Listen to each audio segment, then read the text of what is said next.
ubwo ibyo bintu ntibyashoboka cyangwa bigasanga nibyo byatumye uyu mugabo afata inzu yose agatwikana n'ibyo peteroli n'ibiki byose agashumika.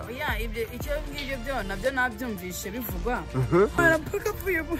Hangane akira fata agasenge akantu hano akira hangane bibaho ihangane kubura umuryango umuntu w'umugabo nyine agatwikira abana mu nzu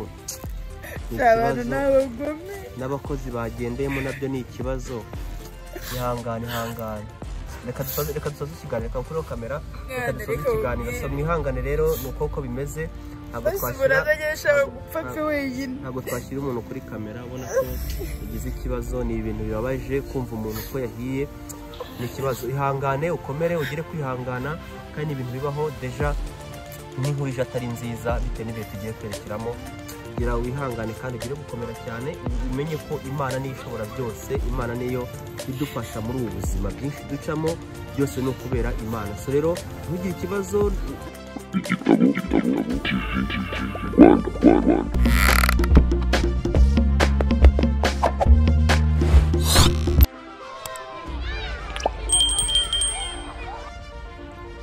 Ni inkuru yamaze gukora nyine abantu benshi ku mutima bavuga bati ibi ntabwo byari bikwiye. So rero ubwo nyine ku bantu wenda batazi uno mugabo ni umwe mu bagabo bagize uruhare rukomeye cyane by'umwihariko mu ruhando rwa muzika mu gihugu cy'u Rwanda. Ni umugabo witwikiye mu nzu wari uherereye n'ubundi mu karere ka Gasabo by'umwihariko mu murenge ntari kwibuka neza ariko ni muri Gisozi aho ibintu byose ariho byabereye. Gato twumve uko bahaturangiye. Magaze mu kagari ka Ruhango ni mu mudugudu wa Murambi hano mu karere ka Gasabo. Urebye hano hari inkuru yabyutse mu gitondo ivugwa y'umugabo witwikiye mu nzu abenshi bari bataramenya uwo ari we, ariko abenshi twamumenye ni umwe mu bagabo bafite uruhare rukomeye hano muri showbiz nyarwanda. Wenda bamwe ntabwo mwari mubizi, abandi mwari mubizi. Rero nyine ni inkuru yasohotse kare abantu benshi bahoze bavugaho, ariko twe ntabwo niyo tugiye kugarukaho, ariko ndagira ngo udufashe kwinjira mu bwino bw'ibintu byabaye ndetse kandi utubwire amwe mu makuru icyatumye uriya mugabo bivuga yuko ngo byanateye uriya mugabo kuba yagera ubwo nyine ajya kwitwikira mu nzu n'abana be. Ibyo benshi bavuze bati ku munsi w'ejo yagiye kugura essence, abandi bongera kumubona ngo acodekanye n'undi mukobwa nawe witwa ngo Aline. Ibyo bintu ubundi byagenze gute? Ni iki cyabaye? Nimwe mu bintu abantu benshi bari kugenda bagarukaho rero bavuga bati nubwo bino byabaye hari haramaze gusohoka bimwe mu bimenyetso byemeza yuko uno mugabo habaye nta gihindutse ashobora kuba yatwikira bano bana mu nzu. Abandi bati n'umugore yamucitse akaba yamutwikiyemo. Ubundi bimeze bite ku bantu batamenye ino nkuru neza? Bimeze bite? Duhe nk'ishusho ngari y'ukuntu ubundi byagenze. Ni ukugerageza ukatubwira nyine ndumva birakugoye cyane. Urihangana, inkuru yateye benshi agahinda, ni ibara ryabaye mu gihugu cy'u Rwanda pe, ariko urihangana mu magambo make rero twabibonye ko byagenze. Abatabashije kubimenya babyumve. Nyibukije najyaga mbona n'abagandi batwikira abantu mu ipine, ukabona nyine birababaje byatari.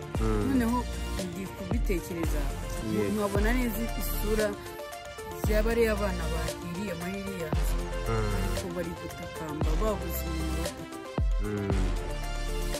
basi mama wabo yahagera cyangwa yaba yarahari kubona uko ashobora gutabara abana. Wenda we ababyeyi akenshi bakunda kwitanga, baba bumva ko abana babo babahereza basi ibyo bo batabonye cyangwa se ibyo yari gukora uko ashoboye kuramo abana kuko bari bari mu cyumba bonyine. Ukuntu byagenze ubundi ni inkuru ndende, ni ibintu bibabaje bitera agahinda nyine kubisubiramo. Ugerageze witinyuriremo mo gake nyine ndumva bindemereye kuko nahageze numva umutima urandiye, numva nyine ni ibintu bikanganye kandi biteye n'ubwoba. Yego. So uyu ni umuntu w'umugabo, ariko ngo niho uvuye deja bambwiye ko wivira aho byabereye. Wenda byabaye mu gitondo, wenda nubwo nageze ntinze, ariko wegereye ubona nyine uko inzu yahiye, inzu urayizenguruka. Mbere y'uko rero tubwira ibyabaye, ubundi inzu yari imeze gute babagamo base ni inzu yari amanegeka se bishobora kuba byahiye kubera amanegeka bishobora kuba byahiye kubera indi mpamvu. Ni inzu nziza ya kadasiteri za zindi z'icyerekezo ubona ukavuga ati cyaje nanjye inzu nayishimira. Inzu nziza pe. Niba ifite ibyumba bigera muri 5 atari 6 ngo amadushe tuwarete mu nzu byose. Mu nzu zose zahiye. Ngo buri cyumba cya gifite dushe tuwarete zahiye mwana, amateleviziyo, amafirigo byose byahiye. Baza noneho byageze kuri gaze. Biraturika byatari inzu none yose ifata. Urabizi ko gaze ntabwo waba utunze gaze mu nzu ngo hazemo inkongi y'umuriro, hari ibibazo noneho birenze n'uwo wari kubasha gutabara biba byanze. Njye nagize ngo yatwikira gaze yafashe nyine arayishumika aba ari yashumika. Njye numvaga ari gaze yakoresheje ahatwika. Ari gaze n'abakozi babyumva bakajya kuyifunga n'abaturanyi nyine babyumva bakajya kuyifunga. None se yakoresheje gaze aricyo kintu ndagira ngo nyine byagenze gute iyo nkuru itubwire neza, sibyo kandi nturire utubwire nyine wihangana utubwire uko byagenze ubundi byagenze gute. Ngiye kukubwira mu ncamake narimo. Ubundi uriya mugabo ntabwo yarameranye neza n'umugore we, bari bafitanye amakimbirane. Mu rugo ntabwo wajya bara amakimbirane, ariko yo yari akabije ngo yo gucana inyuma ibintu nk'ibyo. Noneho n'umugabo nyuma abonye umugore nyine koko umugore aguca inyuma ugasanga nta bushake cyangwa nta na santima kikugirira, bahora babipfa buri munsi n'umugabo ajya gushaka undi. Tukiri aho ngo none se umugore yari yabonye undi mugabo cyangwa none se ntabwo ari ukuvuga ngo yabonye undi mugabo kuko n'ubundi yaragitaha muri rwa rugo, ariko hari ukuntu umugore agenda akaguca inyuma warangiza mugakomeza mukabana n'ubundi.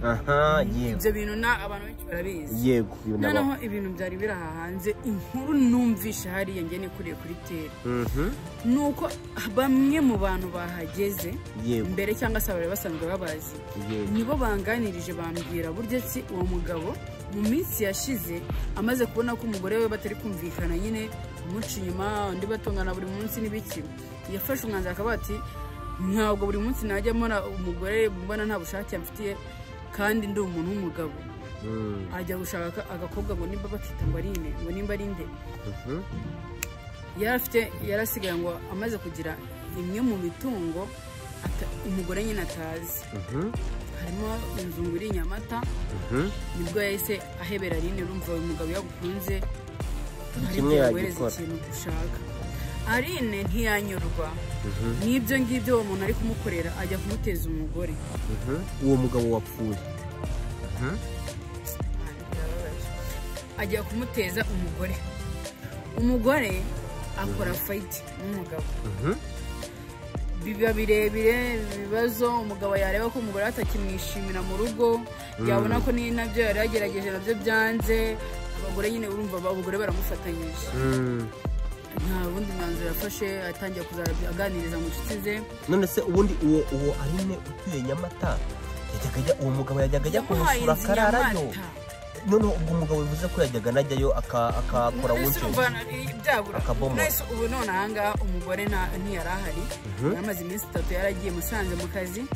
Hari hoteli bafite yari Musanze yajyaga ajyanayo n'abakinnyi bose ba Kecapu banduza bose bagendaga babaye abasitari benshi cyane bakajya gushutinga y'amafilime. So ikintu cyabaye rero, nimba umugore yajyaga agenda gutyo, umugore se yabwirwa n'iki ahantu umugabo yaraye cyangwa uwo bari kumwe cyangwa aho yaraye? Ni nk'uko n'uwo mugore nawe ntawe wamenya abo bari kumwe, nk'uko bagiye bamuzanira amakuru y'uko umugore amuca inyuma, nyuma akanabifatira basohokanye n'abo bantu bamucaga inyuma. Nibwo buryo buke bwaje gutuma umugabo noneho bimusaza burundu, akabona abagore babiri uwo abashije gusanga bibaye ibibazo, ari kumuteza abantu. N'umugore we nawe ntabwo byoroshye, mu rugo ni amakimbirane, bahora batongana, kandi sinkubeshye nta kintu bari baguze.